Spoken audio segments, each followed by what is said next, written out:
welcome to our Customer Experience 101, what it means for you and your business. My name is Zachary Rainey. It's a pleasure to be working with you today. Just to kind of start us off, just to make sure that everybody's here. We'll just want to go ahead and thank everyone so much for being here today. Really excited to have kind of our guest speaker here, but just kind of want to get through kind of the basics of who we are and what we do. Just to kind of, there we go. Just to kind of go over today who our speaker is and kind of who's putting on this webinar. We have Fernanda Baker, who is working with strategic partnerships for Zendesk startups. She works a lot with the US and LATAM for Zendesk, managing relationships with the top leading venture capital firms, accelerators, incubators, and tech partners. She used to work with Samsung Next Ventures, has been supporting startups and scaling their business globally for about 15 plus years, has lots of ties with the entrepreneurial and venture capital industry. And we're actually really excited that she's able to kind of talk to us today. I know she has some really kind of interesting insights to kind of the customer experience. And we're going to kind of be picking her brain towards the end of the day. Just to let you kind of know, for the uninitiated, Passport, One Valley and Passport, kind of who we are and what we do.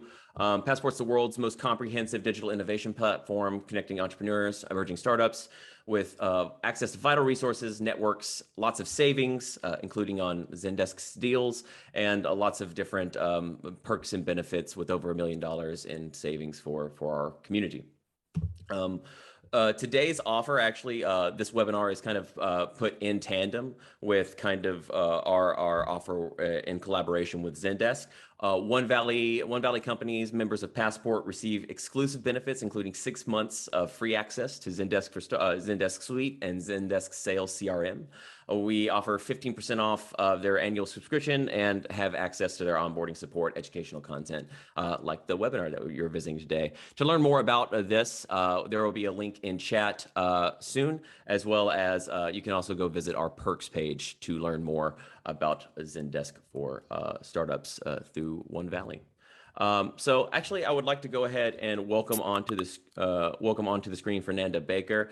Fernanda, I just want to go ahead and kind of hand over the reins to you. Really excited for your presentation today, happy to learn more about kind of customer experience. For our audience, if you have any questions during the presentation, I'm going to kind of be facilitating questions. So if you have any pressing questions about any slides that Fernanda shares with us today, feel free to just kind of levy that in chat. If it feels pertinent to the conversation, I'll kind of interrupt her. She's already exclaimed to me that that's perfectly Yes. acceptable. And but if it feels more like it's going to be something that we need to workshop together, we can hold that question to the end of the conversation, and then we can kind of present there. Fernanda, thank you so much for joining us. Thank you for having me. That was great. I love to see what you build with Passport.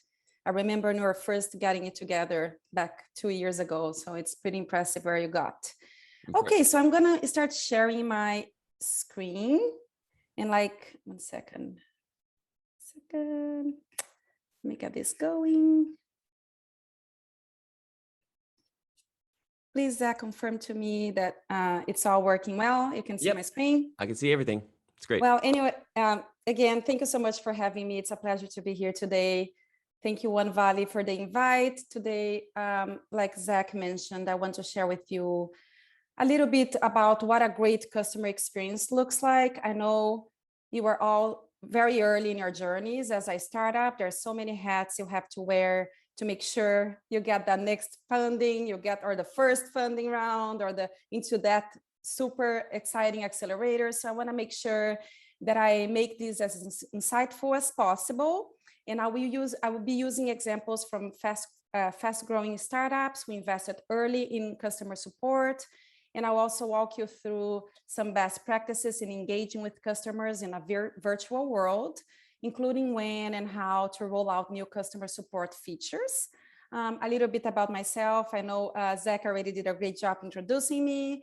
I moved to the Bay Area about 7 years ago. When I first got here, I worked with Apex Brazil, and all I did at that point was supporting Brazilian startups to launch their businesses in Silicon Valley, to really find their product market fit in the US and also raise capital. Since January, I have been with Zendesk, super happy here. And my job at Zendesk is to really manage our partnerships with our top partners, like including One Valley, sorry, now I'm nervous. So you can get all of you, those baby unicorns out there to join our Zendesk for Startups program. And so that's why I wanted to talk to you about how you can build a unicorn focusing on your customer support.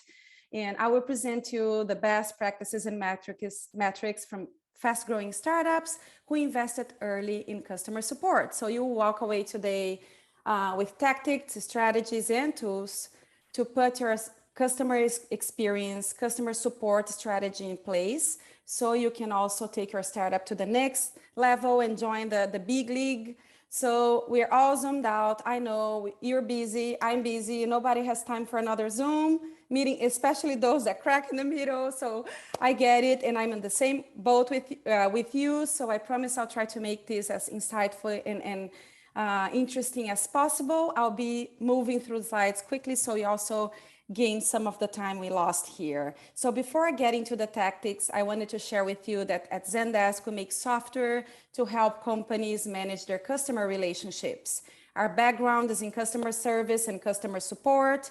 And from that starting point, we expanded into sales CRM and other CRMs that we acquire along the way. That's why we are trusted by more than 160 customers around the world. It's pretty impressive. We were a startup ourselves not so long ago. I don't know how much you know about the Zendesk startup journey. Founded in Copenhagen 2007, moved to San Francisco 2009. They were 10 people at the time with more than 1,000 customers, which is pretty amazing for a B2B company. And then in 2014, the company IPO'd. As you can see, we were startups not too long ago, and we provide tools for some of the hottest names in the startup ecosystem. Many of these companies, Airbnb, Netflix, Uber, they started with us very early on, and they grew and scaled with us. And the reason why I'm telling you that is because we have access, we have our eyes in what the most innovative companies in the world are doing for customer support. And the reason is why we have that information because they all are running on us. And this is really what I want to share with you today. We were able to study this and understand what works and what doesn't, in what areas those early stage companies are doubling down. And this is what some of the interesting findings we got, right? I'm not sure if this surprises you, but our research uncovered that more than 70% of startups, founders and decision makers do not have a formal customer support strategy in place. And if you're one of those companies, you're here for a reason. I hope this will be helpful to you. Traditionally, I understand it's hard to think about justifying customer support with so many things on a founder's roadmap, from product development to launch to fundraising. It might get difficult to justify investing not only money, but also time in customer support. In those early days, it's all about mitigating costs. Yes, and I get it. Most of you see customer support as a cost center. And the mindset shifting I want to do today is really make you think about that customer support should be the growth lever for your company. That's how you can ultimately differentiate you from your competitors.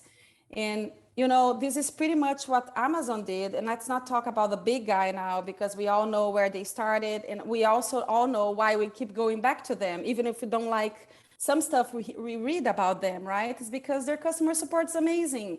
If something gets stolen in their front porch, you're able to live chat with somebody and get an extra box or something else delivered to you that same week. So their customer support is truly amazing. And that's why I, for instance, keep going back, even if I would like to buy the same product for a better price somewhere else.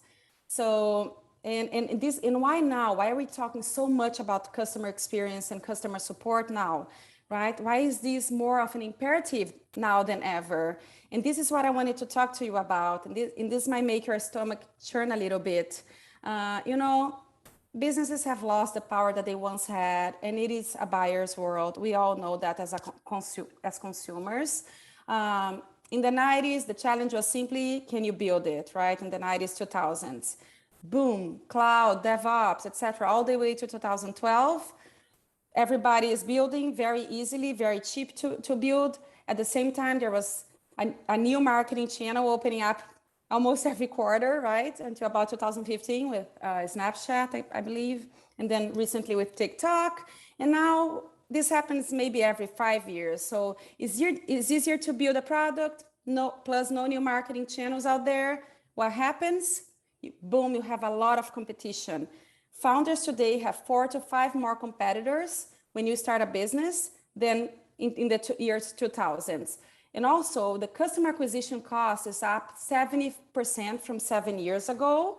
So not only for B2B companies, but also D2C, direct to consumer companies, have seen customer acquisition cost through the roof, right?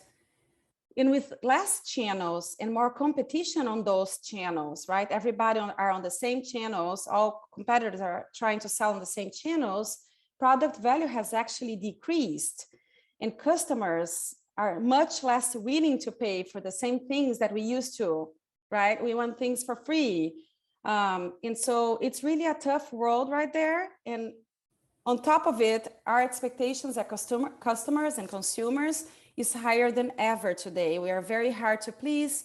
We want to be treated fairly. We want our companies to treat employees fairly. So we have so much information right now and so much power in our decision, right? And so NPS is down overall as well. Net Promoter Score of software companies are 35 points down. So it is really scary. And I hope this is not too overwhelmed for you. The question here should be less about what is happening and more about what to do about it, right? So let's just focus on what you can focus on and what you can address. So success in business can be quite simple. How can you acquire and retain customers? So now it's clear that acquisition is harder than ever. What if we were to improve either side 1%? So if I improve acquisition by 1% or retention by 1%, what is the impact in your overall revenue? And ProfitWell, by the way, those are all data from ProfitWell. I can share as well later with Zach, so he can share with you. So ProfitWell did this other study, and in this new age, if you can increase retention by 1%, it has a 4 times greater impact on revenue than doing the same thing for acquisition. And I know you can never stop acquisition, right? But I feel like right now it's more like table stakes. I just need you to realize the impact on revenue that prioritizing customer support and customer experience has on your business. So investing in customer support has a significant impact on revenue. And you're probably asking yourself, does it also lead to grow? And yes, it does. We looked at all of our existing customers, more than 160,000, and we narrowed down to 4,622 startups that joined since January 2014. And when we looked at factors to determine the growth rate of the business, you know, with internal information we had from the decisions they were making on our platform, on our software, and we layered with external factors like fundraising rounds and amounts. And so when we layered that data on top of the customer support data, we were able to find really interesting information for those high growth companies. And so the question we're looking to answer when we started this study is really to understand if there was a correlation between investing more in customer support and growing faster, right? Or are these companies investing the same way and they're just getting lucky with VCs, or, you know, they're getting lucky on their acquisition, or is there a big difference? And so let's see what we found out. Let's check under the hood here. And here's what we found out, and I'm gonna fly through this. There are 6 things that hyper-growth startups are doing differently from the rest. First, the first thing most startups do, hyper-growth startups, is they add a support platform within 9 to 10 months after raising funding. So they don't wait too long. Latest 2 years after being founded is when a company should have, and when I say a customer support platform, of course, I would love for you to use Zendesk, but right now I mean any platform. Make sure you get out of your Gmail. I have so many startups I talk with that never know if the timing is right. They're like, wait, but is it too early? I only have 100 customers, you know, or we are all hopping into one Gmail account and we're helping, you know, our customers. Is it now the time? So, you know, I wanted to share with you that hypergrowth startups are 33% more likely to add support in their first year. And here's a test for you to do. If you think, I'm not sure, I'm too early, I'm too late, here's what you should do, the name test, right? I'm gonna share with you what I think about this. I hope you're reading my screen, but you know, do you know all your customers' names? No, right? Like if you can't count on your fingers, or you don't know who are the people you're working with, or you can't name all your customers, you can't differentiate the 50K business versus the $50 business, then it's time for you to get a customer support in place. If you only walk away with one thing today, I think the most important thing is really to get a platform in place so you can start to get insights into what your customers are talking about. You can track and prioritize. So get out of your email, don't answer customers on email, and use a proper tool. Second, fast-growing startups adopt omnichannel support 3 to 6 months after adding support. So what it means, it's really to make it easy for your customers to reach you on whatever channel they're using. And when I say within reason, I do that because you have to think about your strategy as you think about omnichannel. If you don't have the bandwidth to be in all the channels you want to be, make sure you prioritize the most important channels first, right? So if you are maybe in a solar business and most of your companies will call you because they feel like talking to you, that's where you should be. You should have a phone call within your platform, a phone number. I mean, if they are mostly on WhatsApp business, I talk to a lot of startups throughout LATAM that are doing business on WhatsApp. WhatsApp should be your main channel using customer support. So think about those things and double down on it. Hypergrowth startups were 33% faster than other startups in adding omnichannel by year 2. And this is what a great omnichannel customer support looks like. So it doesn't matter the channel you are at, you are able to solve for your customer on that channel. And this is what a bad customer support would look like, right? Your customer reaches out on WhatsApp and you are unable to solve that problem, and you kind of redirect the customer to another channel. So meet them where they are, make sure that you make it easy for customers to reach out to you. One interesting data I wanted to point out here that recently I got my hands on, I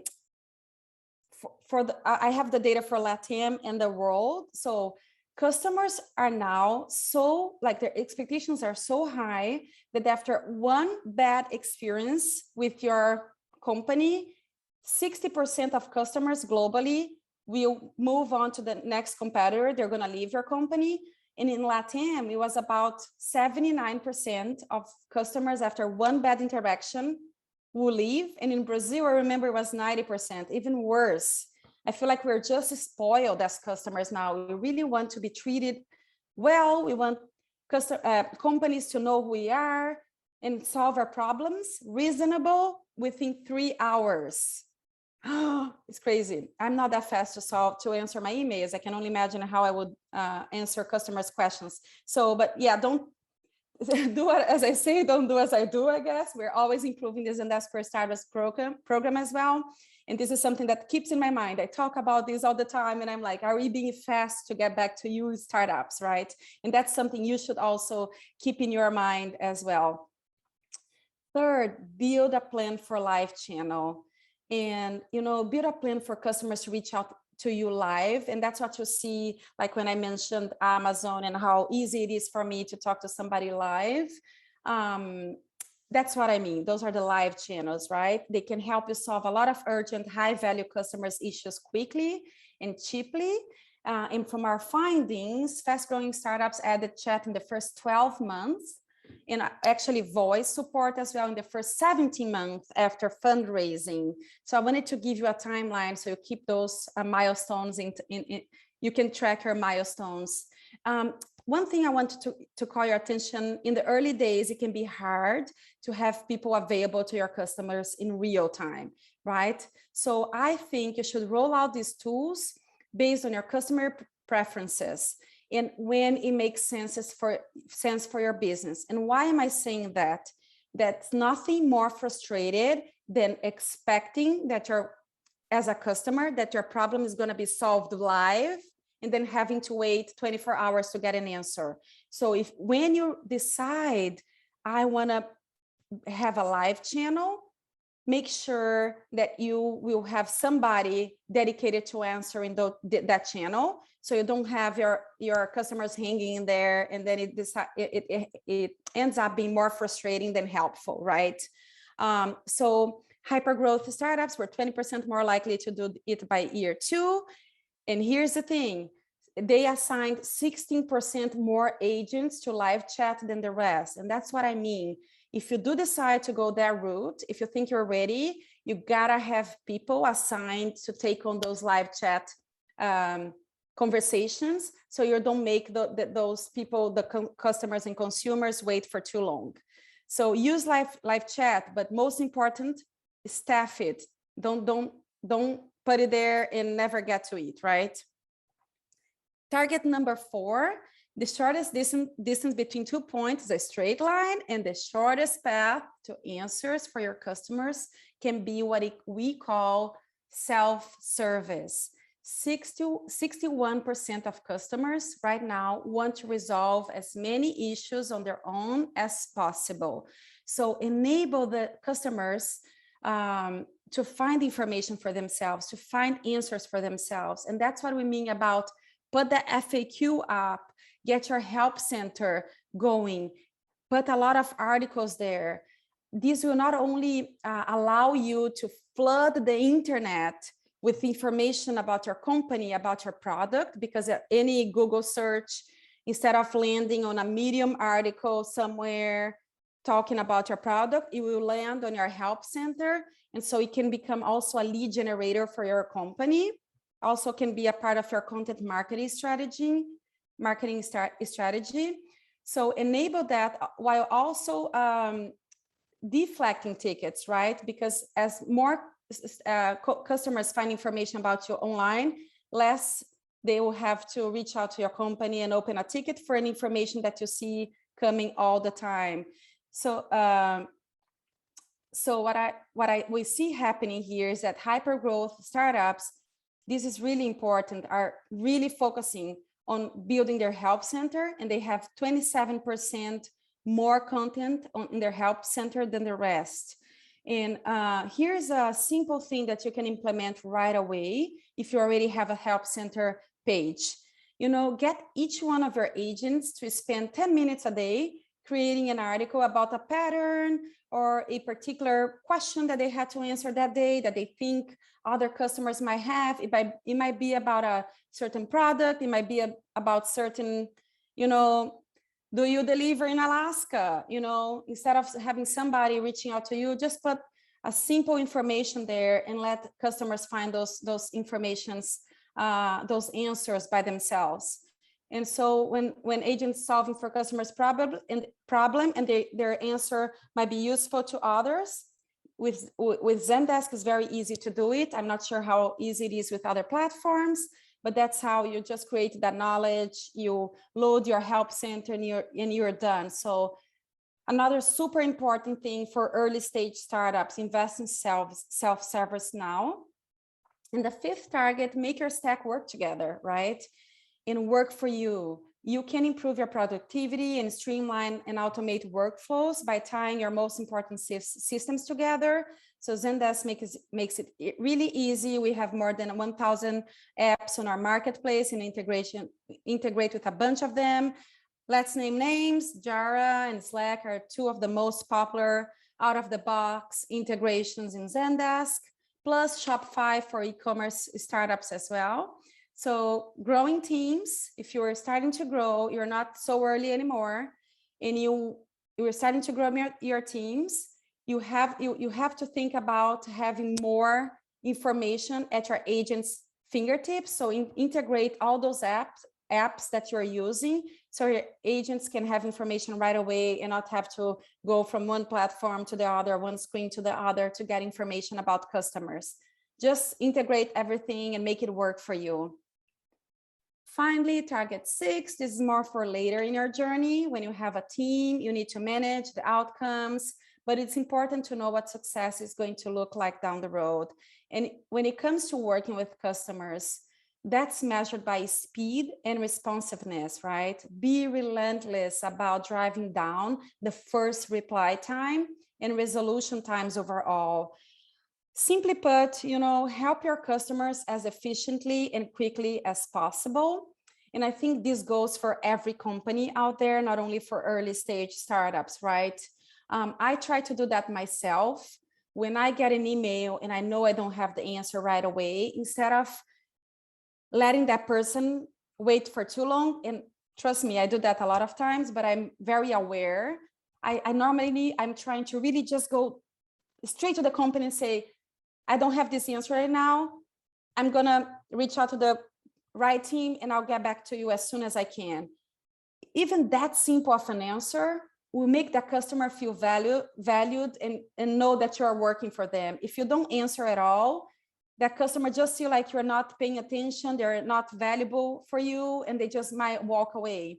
And I'm talking to you from a company, Zendesk, that has many customers around the world, but we also lose customers all the time, right?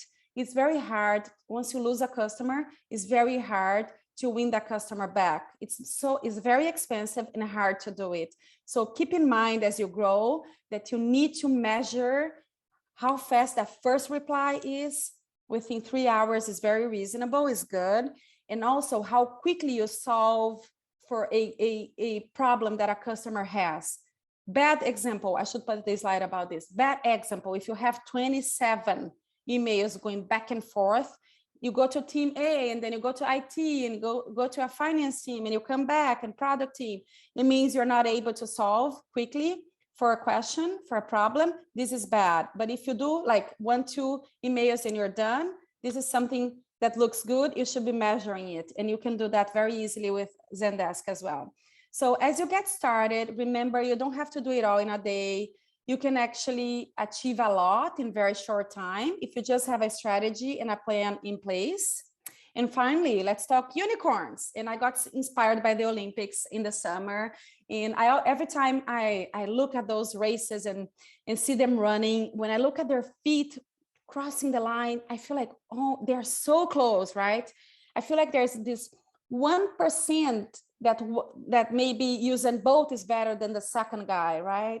And yet Usain Bolt being 1% better, crossing the line at first, he gets a much higher money prize. He gets all the endorsements. He walks away with way more visibility, and really like everybody knows about him. We never remember the second guy, right? And so when you think about, compare this with a startup ecosystem, that 1% might not look different for people outside, right? When I was with Samsung Next, we would invest in 1% of the companies we would see. And our investors knew exactly what they were looking for to invest in that 1%. Yet for me, it looked all the same. So make sure that you pay attention to that 1%. And whatever you do right, that's what you will get to raise the capital from the top leading VC in Silicon Valley, or get to get first in your market penetration in a new market maybe. So, when you think about unicorns and what they did differently, they actually did the same things, but much, much faster. Remember, we're talking about speed, right? Unicorns are 14% faster than the rest to add omnichannel. They were 41% faster to add self-service and put up the help center before the rest of the startups. They were also 32% faster to have a live chat. And they also assigned more agents than the rest. Unicorns are also 33% more likely to add phone to their support than slower growing startups. And if you start questioning yourself, if the investment is worth it, I always like to go back to the math of churn reduction and versus lifetime value, right? If you reduce churn by 5% from 15 to 10, you are getting 40% more in revenue. Remember that losing a customer is hard, right? You can't earn that customer back. So keep in mind that math, because that math is expensive in your revenue. It costs a lot of money. And that's why I wanted to share with you, Zach already shared in the beginning, that's why we love working with the startups. We want to make sure that you can try Zendesk for free for 6 months. And we are committed to startups, of course, because we want you to be on our platform. We want to see startups grow and succeed with us. And in full transparency, we make a lot of money from happy and successful startups. So please join the program. The link is on the chat. Zach, if you have the link in hands, the URL for startups to sign up, this is the time. As you can see, you're going to have 6 months for free, plus 15% off in your first annual contract right after the program. This is exclusive to One Valley startups, plus weekly office hours and access to our Slack community with other CX leaders from startups like Clubhouse, Calm App, Freshly, Novo, a bunch of CX leaders having peer-to-peer interaction. It's really a super powerful community. And I would love to open to questions now. I see that we have a few on the chat. Here's my email, my phone, WhatsApp. Feel free to reach out. Thank you. Thank you so much, Fernanda, for that presentation. Really comprehensive. Really like a lot of the data points you shared, and I think the slide towards the end, especially in terms of churn, really kind of speaks to that point that customer acquisition is important, but keeping your customers is kind of even more so. So yeah, we do have a question in the chat also for our viewers attendees that are still with us. Thank you for still being with us. If you have any questions for Fernanda, feel free to leverage the chat or the Q&A box. We're going to kind of walk through a couple of these together. The first one is coming from one of our members.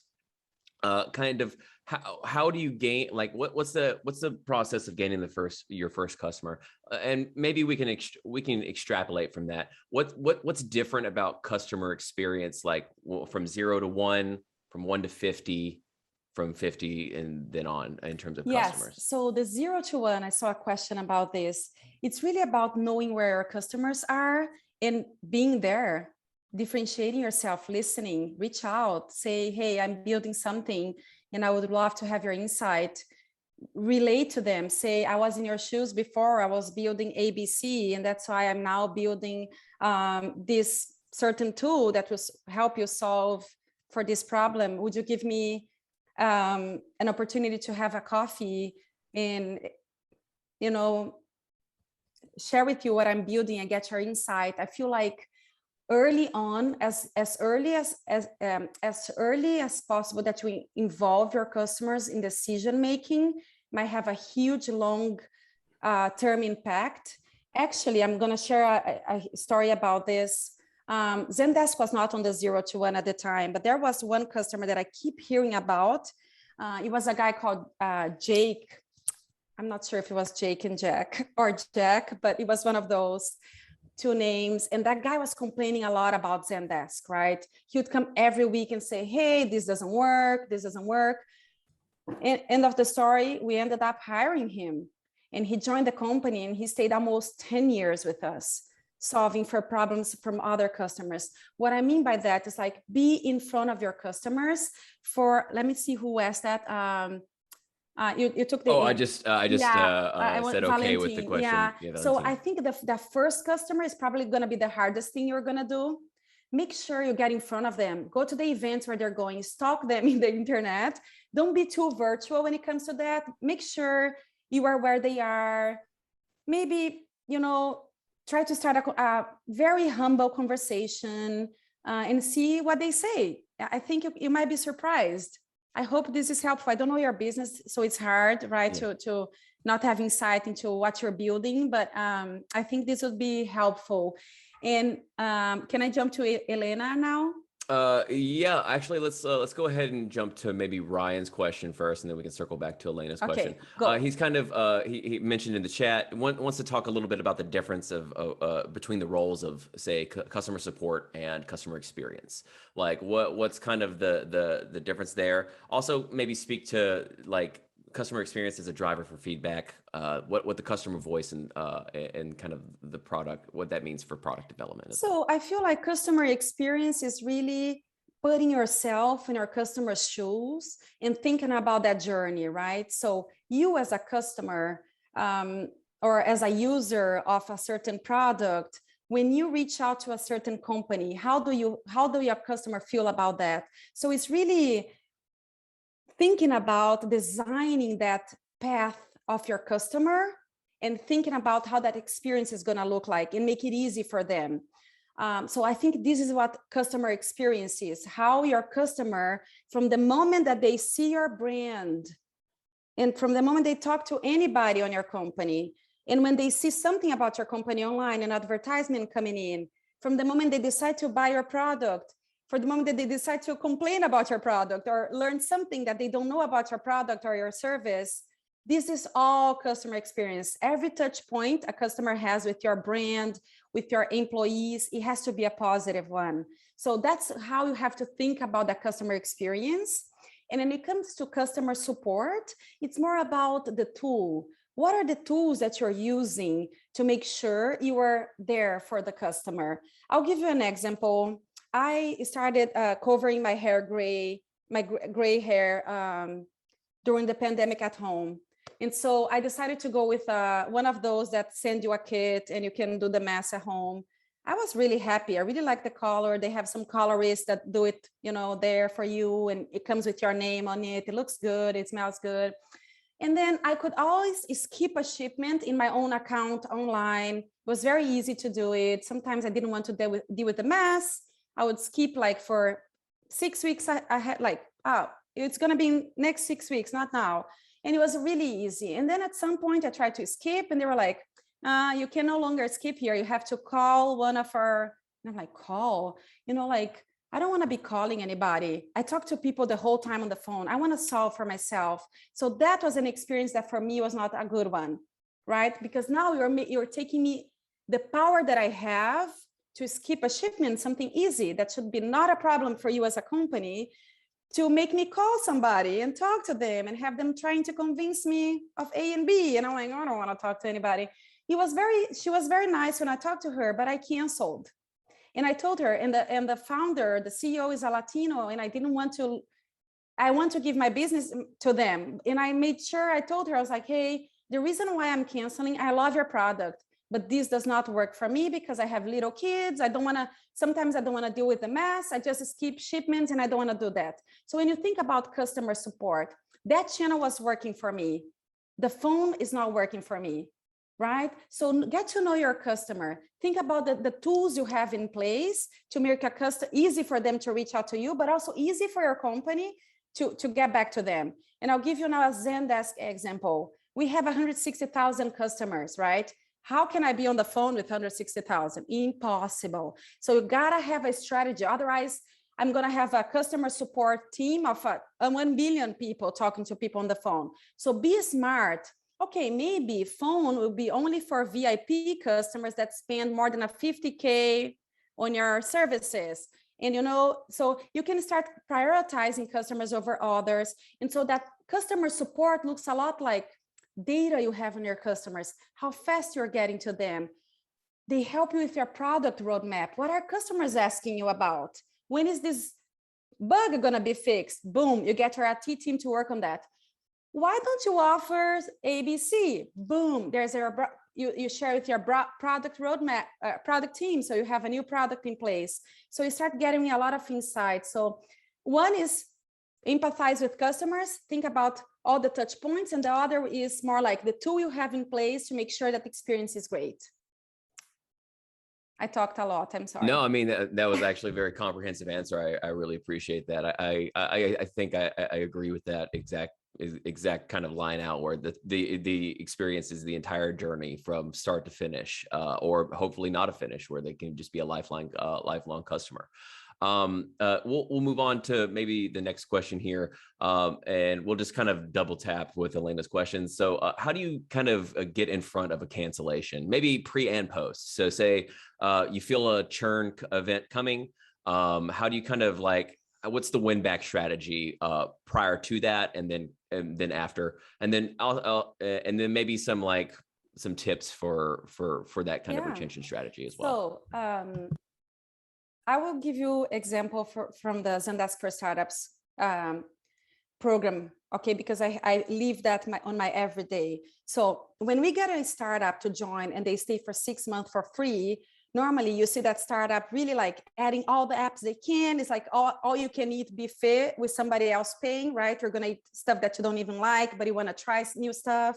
And then when you are gonna, around the 6-month mark, when startups are about to become paying customers, right? And it's gonna touch our pocket.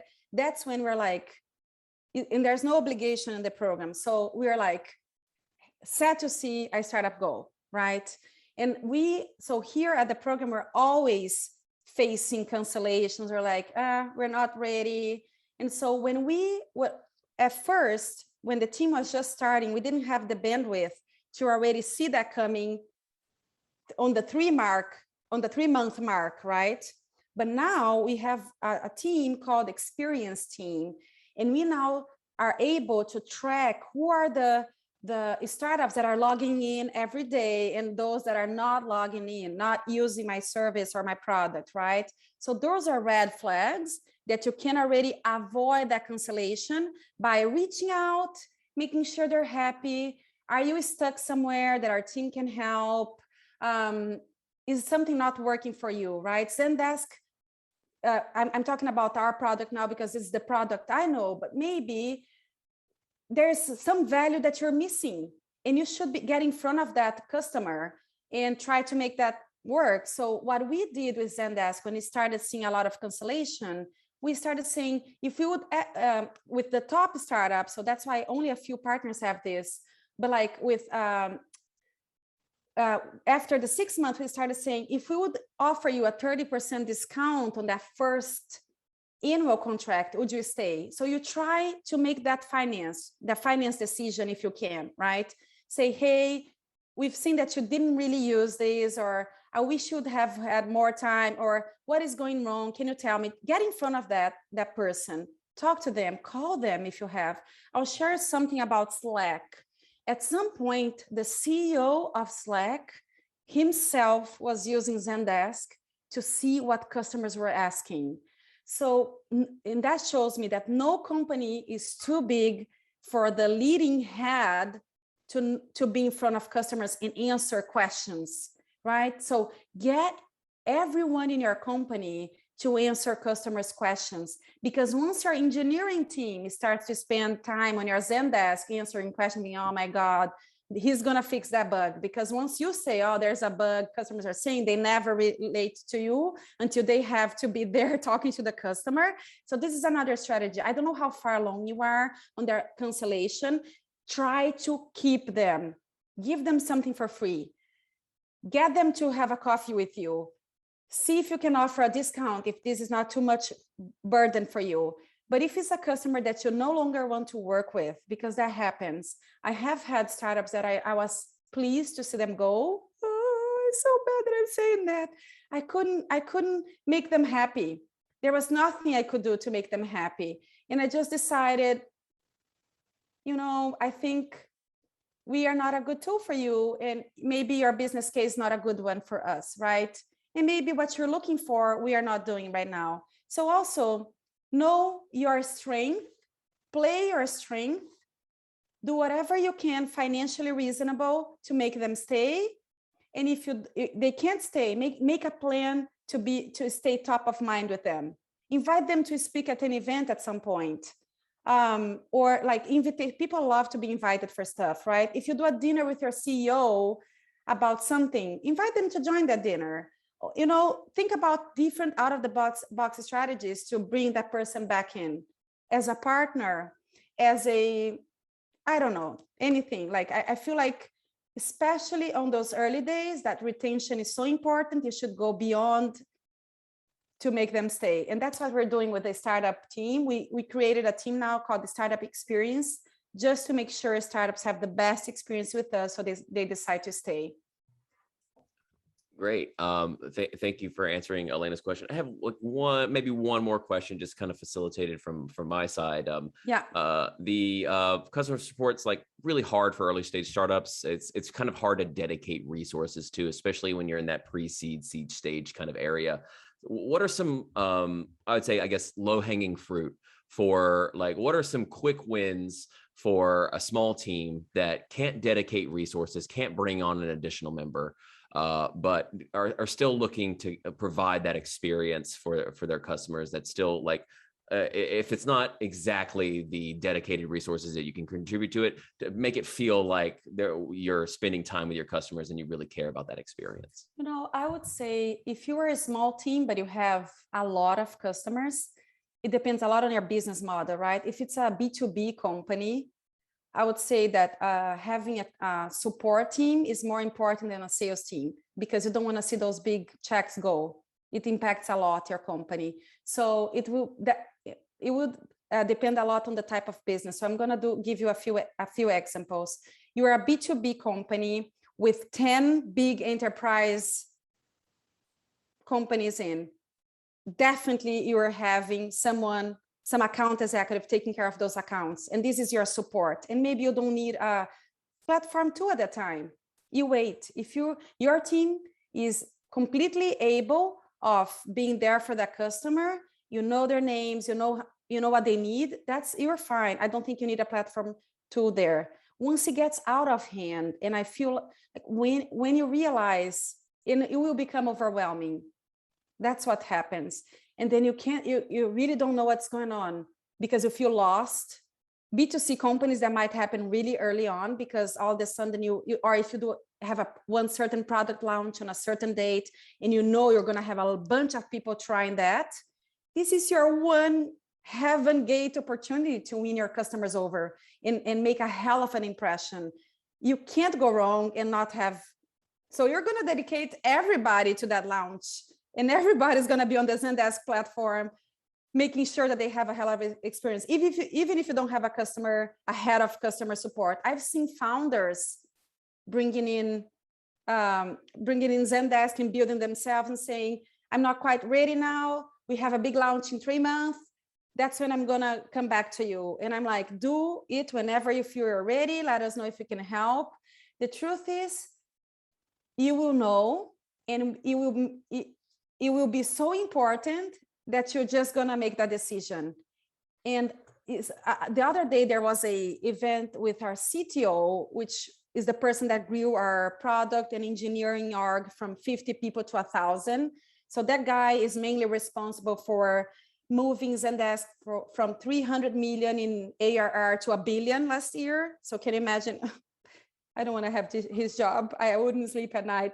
But like, he mentioned something that I learned that I didn't know. Zendesk didn't have a sales team in years. It's a B2B company with a lot of huge accounts. Their focus was totally on the customer service, customer support side, in the sense like being there for the customers. He was not into getting new customers. So maybe our product is so amazing and it's easy, intuitive, and solving for such a painful pain that you just need really people to focus on making that experience good and not making the sales. So those decisions, I feel like, Zach, are going to come down to how much you know your customers, what's your business. Like fintech, you can't go wrong. Fintech has so much information about us, and you are fighting with so many other trusted players in the market. Like, okay, am I going to give you my information, not knowing if you're going to turn around and give my money to somebody else? So for instance, with fintechs, you have to build that trust from day one. What does that trust look like?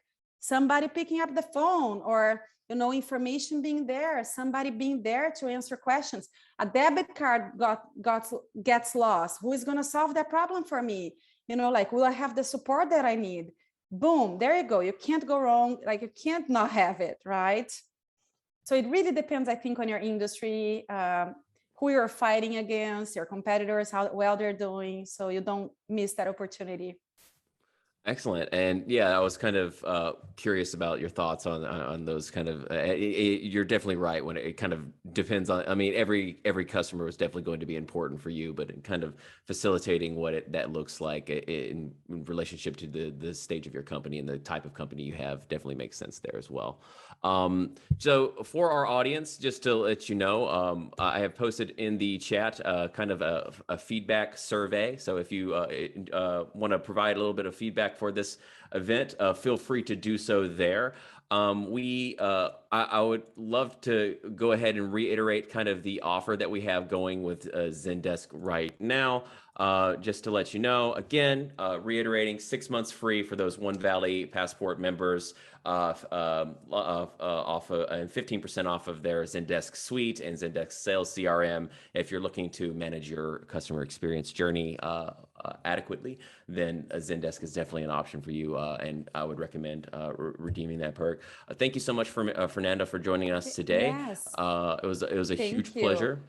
I left my email there. If there's any startup that would rather talk to me, understand if Zendesk, the time is right, if the tool is right, I'll be happy to schedule a one-on-one call. So I left my email there. You can also reach out to me at any point on LinkedIn as well. And thank you. Yeah, and beyond that, just to let you guys know, tomorrow we also have our pitch spotlight on EdTech event. So if you do have time tomorrow afternoon, 3 p.m. Pacific Standard Time, we're going to be having an awesome pitch event and focusing on EdTech. Fernanda, thank you so much for joining us today. It was a pleasure. Learned a lot from this talk, and really looking forward to kind of the things that come from this. Thank you so much. Take care, Zach. It was a pleasure. Bye-bye. Thank you, everyone. Have a great day. You too. Bye-bye.